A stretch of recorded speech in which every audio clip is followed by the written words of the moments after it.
Sapiophile. Noun. One who is attracted to intelligence. Join us, three fun-loving lovers of knowledge who are ready to dig into your favorite topics with our very own nerdy diatribes, words of wisdom, and takes on life as millennials. Welcome to the Sapiophiles. One of the topics, dear listeners, that I wanted to discuss with my fellow Sapiophiles for a while is the idea of participation awards or participation trophies and whether or not we feel positively about them, negatively about them, or kind of somewhere in the middle. And it's something that I literally despised since I was a child getting participation trophies. And while I understand the importance of giving like little kids, like 4 and 5 year olds ribbons for participation, because they're babies, that's the age group where making sure that you're building their self-esteem is like super important. And granted, self-esteem is important all through the ages, but really that's, if you look at like education books in psychology and sociology, that's the age where you're really building up their confidence to try new things. So that's when they're important. But we are in the generation of millennials that I'm sure we've all read articles and seen things about how millennials are entitled and how we think the world owes us everything. And I think People a lot love of to that blame started us. with, yeah, everybody blames us. I think a lot of it started with this participation trophy culture where no matter what event we did, whether it was an athletic event or a music event or some type of academic endeavor, we were given certificates and stuff saying like, way to go, good job, yay you. And I just hated them. I remember giving my youngest brother Aiden my medals that I got if I didn't get top 3, because I was brought up like, gold, silver, bronze, like the Olympics was, first, second, and third place were important. And then when you did like track meets and stuff, up to 6th place for ribbons. But after that, it's like, I don't want an award saying I was a participant, because I feel like it just encourages people to pursue things that they're not naturally good at. And if we get participation awards, how do we know what our strengths are and how do we know what things to pursue?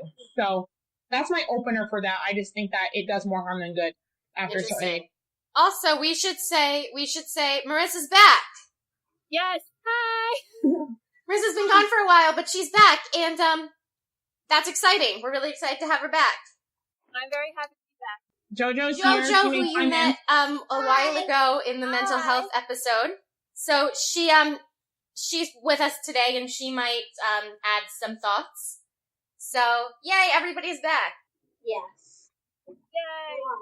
I was just going to say that I agree with Kayla on what she was saying with the participation trophy awards. With little kids, I absolutely agree. It's good to, encourage them, say like, great job for, participating, for trying. But once you get to be older, like grade school, and you're participating in a sport that's competitive, kids need to learn that you're not always going to win at everything. You're going to fail sometimes, and that should inspire you to try harder. And you can't always expect to be having a trophy handed to you. Just like anything else in life, there's winners, there's losers. And I found that like nowadays a lot of games, like not just sports, but a lot of like say board games or games that their young children are playing are non-competitive. Agreed. There's no like winners, losers. It's like it teaches a lesson or something. I don't know. I don't see the point really when it comes to that. Yeah, and then I feel like there's even some people who embrace the participation award mentality so strongly that when you are a competitive person like me, you are sometimes chastised for that. Agreed. Like, where people are like, oh my God, you're too competitive. It's like, right. No, like, I understand that I can't be good at everything. Like, if I got an award for everything I did in gymnastics, I never would have known that I wasn't as good as the other girls, right. And I never would have switched to figure skating, which I was accepted in that. So, like, you were amazing. Thank you. At skating. That's great. That's in Caribbean food. Yeah, JoJo went to all my skate shows. I did. No, but I never would have made that switch and committed full time to figure skating if I had known that, if I kept on being told, like, you're awesome, even though I wasn't at gymnastics. I was really bad, except at the uneven bars. You should think I had no fear. I didn't mind flying in the air. But like, also, like, if children are raised this way where they're always handed an award, they think they're fabulous at everything. When they get into the real world and they realize, oh wait, maybe I'm not so good at X, Y, and Z, and then they fall flat on their face, like, we're doing them a disservice. They need to learn early on that they can't be fabulous at everything, that they have to find out their strengths and their weaknesses. Yeah, exactly. And not only that, but you may have a group of kids that are decidedly like, oh my God, they'll actually get lower self-esteem because they realize that they've never failed before. And when they start failing as adults, they don't know how to handle it. Right. But then you have another class of humans who think that they shouldn't be failing and they're completely adamant against failing. And they end up being jerks, for lack of a better word, because they can't, they won't even admit to not being as good as anybody else at something. Like, I know that I'm not as good as my brother Cameron at the sciences. Like, he is a phenomenal marine biologist. But I'm better at him when it comes to editing and writing. So like, if we didn't realize and recognize those strengths, where would we be? And if I constantly lived in a state of mind where I was like, no, I have to be better than everybody in all of these areas, then, you know, what kind of a person am I? I'm basically like a walking, talking human from Mean Girls, and no one wants that. So there was a study done by Carol Dweck, psychologist, where she gave 400 fifth grade students an easy IQ test, like one that they would do well on. And then she either praised them for being smart or for working hard. Then they had a chance to do another test, and they could choose an easy test or a hard test. 67% of the ones who were praised for being smart chose the easy test. 92% of the ones who were praised for working hard chose the hard test.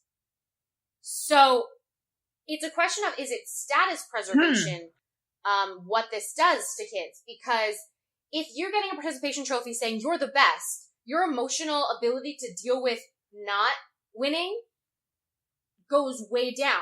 But if you're given an award for, or just praise, not necessarily an award, praise for how hard you worked or how far you've individually come since the last time you did it, well then, the next time, you may still fail. Like, you may have gotten like a 5 on a test out of 100.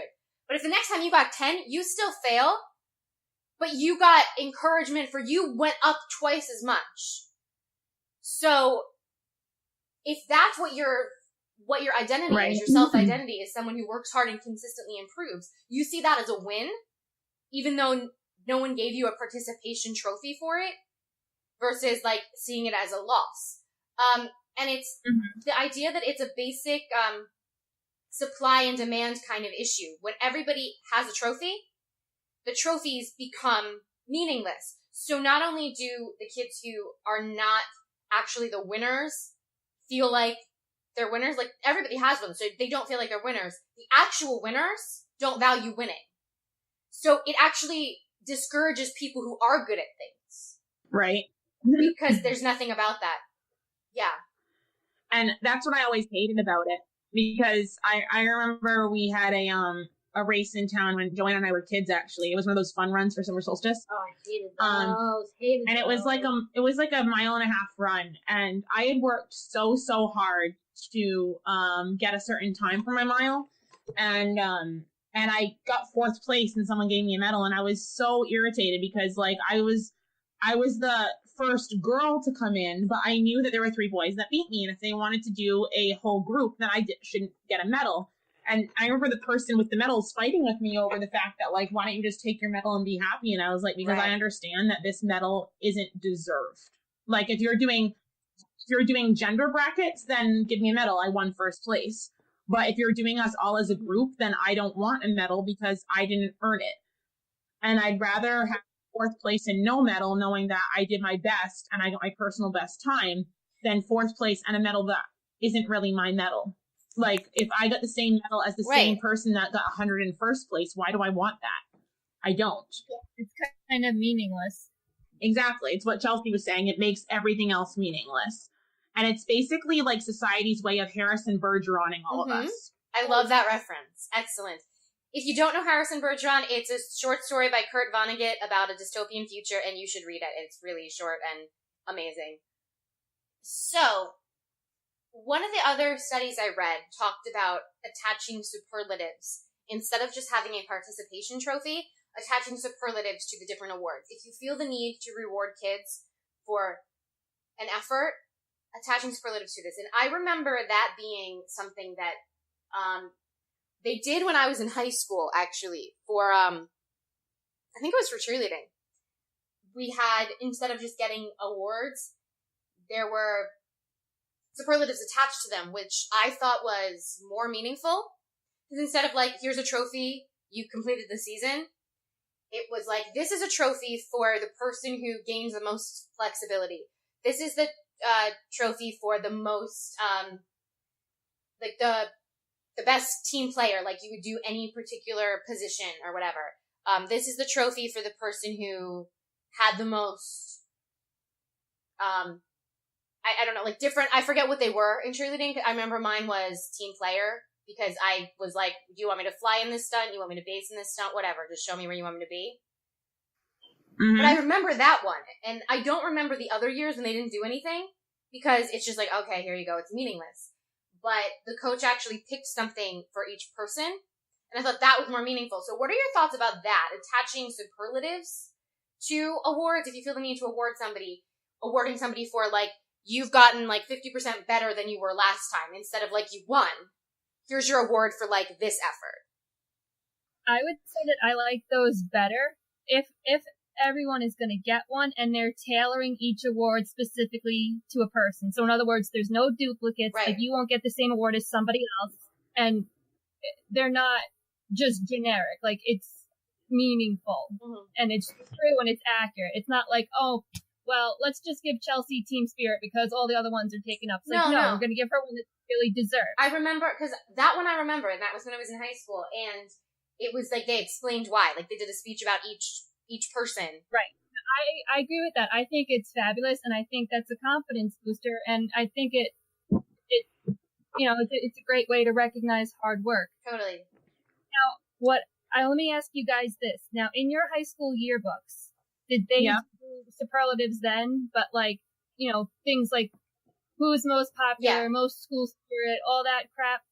See, there, I'm not really too fond of it. Yes, it's something fun and meaningless and stupid, but it's still like you had a vote, and then, if then the person didn't get it, it kind of created unnecessary drama. I think the thing with that was that it was a vote. Because it's a vote, it creates drama. If, like, the teachers, like, a panel of teachers picked somebody for each thing, I think it would be different. It's that all the kids vote, so it is a popularity contest instead of, like, a recognition of merit. So, I think that's interesting in that sense. Okay, so 3 things. First thing, I guess, commenting on the most recent one that Marissa put forward, I do remember those superlatives. They were on a separate page in the yearbook for Murdoch. But JoJo won best eyes. You have great eyes, JoJo. I won most. Thank you. Thank you. I know, they're so pretty. Your eyes are so pretty. I won most musical. Nice. I was also apple polisher, which you beat me by 2 votes, you bitch. I'm so upset. But yeah, I mean, we need to tie because we can tie. But I mean, like, I don't know, like those I just feel like are like high school traditions, and you were pissed about another one though. You need to let that out right now. Fine. I should have been most likely to succeed. You were. I agree with that completely. I agree with that. You were the valedictorian. You should have been. There was that. I was upset about not winning most likely to succeed. But you did beat her ass at valedictorian, so you're... Yes! Snaps for Kayla. I do snaps now. It's like a habit from doing Legally Blonde. Thank you. And I had 2 other things. One, I thought, like, just because I've been doing a lot of road races and everything, like half marathons and everything, that I like what they do in the long distance races where they'll have, like, when you finish a half marathon or a full marathon, I mean, like, finishing 13 miles or 26 miles is an accomplishment in and of itself and not dying. Yeah. So they give us all, like, a medal for finishing the race, but then they give everybody else a separate award for first, second, third. So like I'm okay with that because it's like congratulations, you didn't die running 13 plus miles, but you also but they make sure like the one I just did in Lubec, Maine in Campbell Island, Canada, they gave us medals for finishing, but then they had these beautiful plaques made for first, second, and third for like age groups and for like the first, second, and third place woman and man, and like it was they did a really good job. Would I get an award for being dragged across the finish line? Yes, you would. Yes, you would. I really can't. I can't do it. You know this. You know me. I can't run for shit. And then this. Okay. And then the superlatives. Chelsea mentioned something about superlatives and cheerleading, and we did the same thing at summer camp. The one thing that I would amend is that, like, yes, within certain parameters, it is good to make sure everybody has one. But at summer camp, we didn't always make sure everybody had one. There was most valuable, like there was like camper of the year. There was most. Did you win that every year? I won camper of the year one year. Yeah. I was so excited. It was such. I still have the trophy. It's so pretty. I was so honored. Like I was so excited. How old were you? I was 16. But see, that wasn't a participation trophy, so now it's meaningful. But they have like they had Miss Congeniality because it was an all girls camp. So they had Miss Congeniality. They had camper of the year. They had most improved camper. They had so like they had things like that. And not everybody got it, but like they were still superlative awards. So I like that too. Like in some cases, not everybody needs to get one, but there can be multiple awards for more than one. And category. It recognizes what you actually did, not just like you're here, take one of these. Right. Exactly. And I think that's important too. That's another thing, like, as a teacher, I try to focus on too. Like, I have students who read very below grade level, but instead of saying, like, you're still reading below grade level, I'm like, you're 20 points up from where you were in the fall. You might still be 3 years behind your grade level, but, like, you've improved. Yay, hooray. Yeah. You know? And, oh my God, I have to say, like, if someone could have gotten, like, award for, like, cheering me on and helping me through high school, JoJo would have gotten that. Yes, JoJo. I need a damn award for. If there's a loud award, I should win that every time. You should. I love you. Give me that honorary award because I'm just so loud when it comes to like anything. I'm loud and sassy. Oh, the sassy award. I need that. This could be actually. This could be a wrap-up segment, and we'll talk more after, but this could be a wrap-up segment. What award should you get at this point in life? What superlative award? Well, I need that sassy AF award, like ASAP, because I give it to everybody straight, but I put a little bit of humor in it. It makes them feel good until I leave, and then they really start thinking about what I said. I know that sounds horrible, but, you know, it's funny for the most part. Mm-hmm. Just saying. I was one of the people who, like, got nominated for most likely to change the world when I was in high school. Like, that was... Yay! That's the best award. I love it.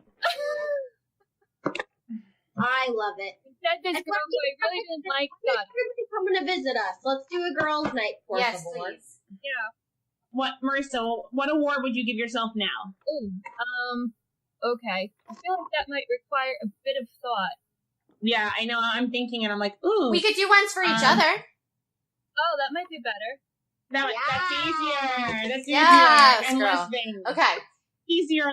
Okay. I would say Kayla Fighter Spirit Award. Yes! Thank you. I love That's it. very you. Yeah, I agree. I feel like I'm trying to think of, like, the appropriate just, like, tagline or word for it. But if, like, I were to give you an award, Chelsea, it would be like the Elle Woods Award. The one that I feel like... Thank you. No, and it's not just because you were in Legally Blonde. That is the nicest way possible. I understand that. No. I understand that. Because I know the show very well. There's another weekend of performances. Yeah, no, because Chelsea is oftentimes, like, well, Chelsea's, like, for the listeners that don't know her, she's beautiful. Like, she's, like, and blonde hair, and a lot of people will oftentimes, like, if Chelsea and I are in bars and everything, or, like, somewhere, like, they'll see her and they just automatically think that she's like all beauty and no brains. But that is like, she like shocks everybody because she's so smart.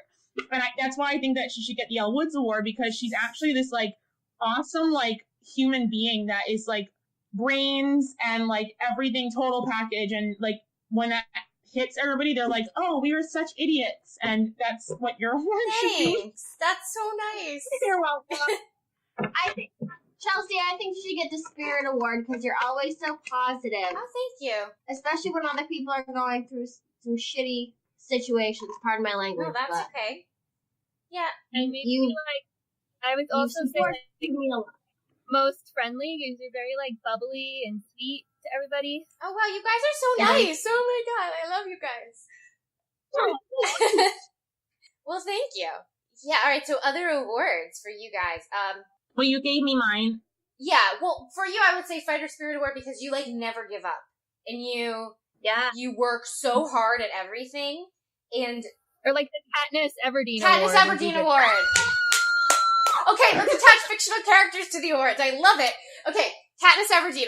Oh my God! Wait, I need to be included in Yes, this. totally. I know, me too. Okay, so Katniss Everdeen, Fighter Spirit, because you also, like, push really hard through, everything and things people tell you can't do. Like how you weren't supposed to walk. And like, yeah, okay, I'm gonna run a marathon. See you later. You're badass, and you always volunteer as tribute. Yeah. And she's Hermione Granger too. Hermione Granger, because she's a boss ass lady. She will put people in their place when they need to be put in their place. Then she also loves 110% with her heart. Yeah, You're welcome. You guys. I love you guys. You guys. You guys. All right. We didn't do Marissa yet, and JoJo gave herself one, but we can give her one. Okay, so Marissa.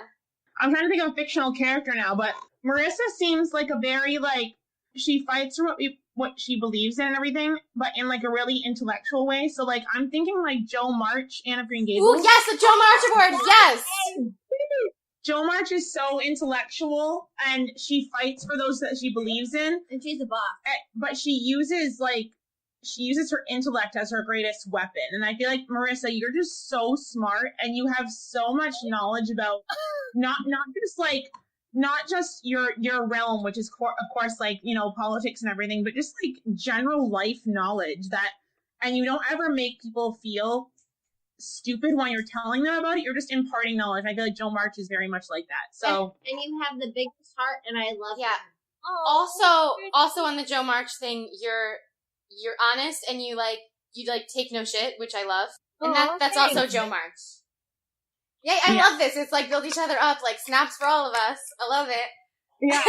All right, we need to find a sassy, badass, witty, knows all the movie references character from fiction for JoJo. Because that is who she is. Sassy badass. Someone that like Veronica Mars. Ooh. I've never watched Really? Oh my God. Okay. Oh my God, watch it, Joe. Yeah, they got me into it. I've seen only season 1. Okay, so And that's a good thing if you're all Veronica Mars, basically teenage detective, so you know a lot, and you always do. Mm-hmm. You always know. I feel like you would always know, like if I need to know what's going on, like Joe would know. Exactly. So, like, yeah, V Mars is smart. She's sassy. She makes like random references all the time. She's a badass. She's a total badass. And she's like, cute and tiny yeah. too. She's not like a badass like that looks like. Oh my God, you said I'm tiny, Chelsea. You are. You're cute and tiny. I love you. I love you too. Wow, I feel like we all have really awesome people representing us right now. This is the best group of people. I love you guys. Guys, I feel really self-actualized right now. Yes. I feel fun. Big love fest. So, you know, since we gave superlative awards, see how that's more meaningful to all of us, and we didn't all just get You're on a Podcast award? Yeah. So we all got a Good meaningful for one, you. and it like helps us, and now like that's part of your, when you get an award, it's part of your identity. So if you get an award just for showing up, then you're the kind of person who just shows up. But when you get an award for something like really special about you, then that's something you actively work to cultivate. So, like, Kay, like, you would probably, well, not that you don't already, but like getting that would make you be like, you're right, I am a fighter and I'm going to keep fighting. And like Marissa, you would be, you would want to like emphasize those qualities too. Like, you're right, I am like Jo March and I'm going to keep like attempting to be like Jo March. Like, it makes you feel that about yourself. And I think that's why the superlative award is better than the participation trophy. And also, you know what? Mm-hmm. If you just show up and participate in life, you're not going to get very far. If you just show up to work and that's it, you just show up, you don't actually do anything to work hard, right, you're not going to have that job very long. But that's like a participation trophy. You just showed up. You didn't do anything. Well, that's kind of like someone who thinks that if they just show up to the gym, they're going to lose weight. Yes, you have to actually try. Or like if you just like get dressed for a run and then you decide that you don't want to go for a run and you just sit down and not run, then you're never going to get your personal best trying to run. But like, no, you're right, Chelsea. It's like if all you do is participate in life and you don't actively try to improve the world around you and yourself, then you're not going to get anything out of it. Right. So you need a meaningful, sustainable idea of yourself. And if your idea is I'm a winner because I show up, that's not meaningful. That's not sustainable. And it makes it impossible to cope when you're not a winner. Because you're not always going to be a winner. People lose. That's one of our biggest ways that we grow and learn. Like, people will go through failures in life. You have to. Everyone does. The best people do. So, if I failed at so many things, and it was so good that I did. I still fail. We all fail. I think it's the best way to learn. I think I failed today. I failed today because I ate French fries. But you fail at everything. But you know what? You enjoyed it, and you're gonna change it around tomorrow, and you're all good. I'll still love myself, so it's okay. Yeah. So when you have something, instead of like, okay, you showed up, you have an award like, this is why I'm important, then that becomes your identity and your value. And we don't have the supply and demand problem of they're all meaningless because everybody has the same thing. So that's what I think is really cool about that. I guess last question I had written down. I don't think us right here, I think we're all pretty like successful, awesome, badass women. But as a generation, are we messed up from this? And what can we do as adults? Like, I know we can say, okay, let's not give kids participation trophies anymore, but what can we do, millennials, adults, what can we do to combat the ways that we might be messed up from always being told you can do anything? I don't think we're messed up. I think it's the generation after us. Because I think I agree with that completely. It's more messed up than we were. Probably the last generation who we didn't always get a participation award or trophy for every single activity we did. Yeah, I mean, sometimes we did. I remember getting some. I mean, I remember like doing when I was younger, like, maybe 5, 6, like kindergarten, first grade. I did baton twirling. Cool. And every year we got a little ribbon and then like a little trophy thing. So I think it just depended like on your age and whether or not, if you were doing a sport, if it was, like competitive or non-competitive. Like if you were on a traveling team, odds are, they would play to win and not just to have fun. And if you won your championship game, you'd get a trophy. If you lost, you didn't get anything,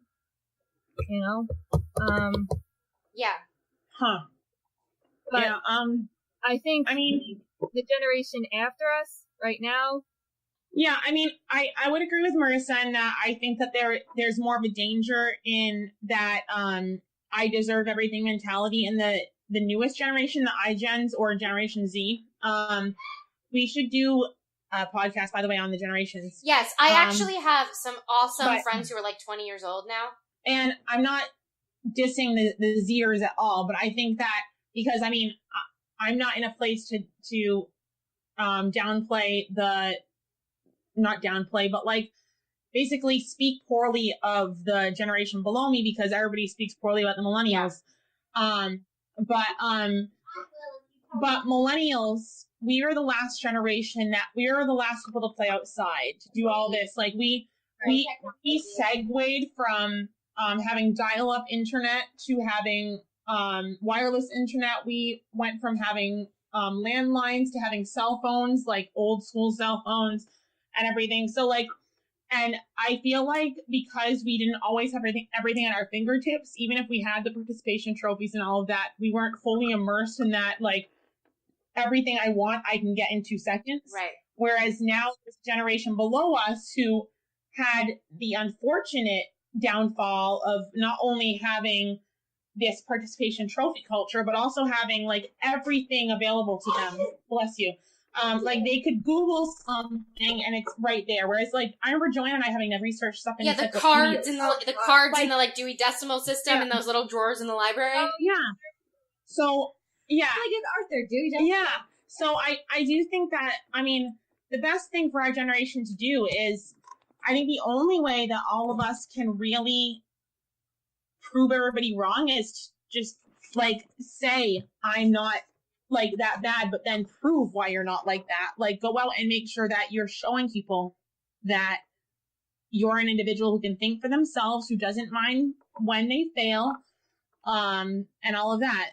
So what do you think we can do? No, I totally agree with that. What do you think we can do to combat if it has actually, like, whether you're a millennial or an iGen or whoever you are, if you are having a hard time with failure, like, how can we help? Because, like, if this had affected you. If we do want to change our mindset, I mean, I think everybody that does the research and everything knows that your brain is a muscle. You have to start working it out and flexing it. Like, learning to live with failure is just like learning to do a bicep curl. You have to put the work in, and you have to make sure that you are committed to changing your mindset about something. So I will leave you with that, because I have got to go, but I think it's all about committing to something. Like, it can't just be, like I said, like, you can't just go to the gym and think that you're going to get all the gains if you're not going to put in the work. And the same thing is, it's... Squat. Yeah, all the squats. Squats. All the mental... Yeah. Everybody! Do all the... No. Okay, we're really random. Sorry, Kay, finish your sentence. I love it. Do all the mental squats you can. Like, you have to exercise your brain like you exercise your body. It's all about putting the work in, whether you're trying to get a promotion or you're trying to get a better mile time, or you're trying to change your mindset. It's all about putting work in. If you don't put the work in, you're not going to make progress. Jeez and crow. Make progress. So cool. Yeah. But fellow Sapiophiles, you are awesome, and I love all of you. I have to head out, as does JoJo. Love you all. I'll come guest star again. Yes. JoJo should be a frequent guest star. It adds a lot to it. I'm all about that life, boo-boos. Love you. Bye. Love you. Bye, guys. I'll catch up with you soon. Bye. Bye.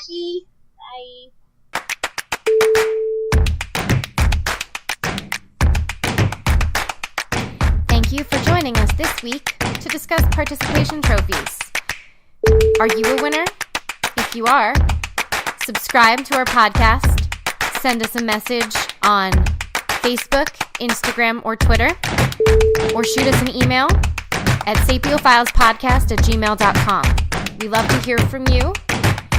Have a great week. Stay curious.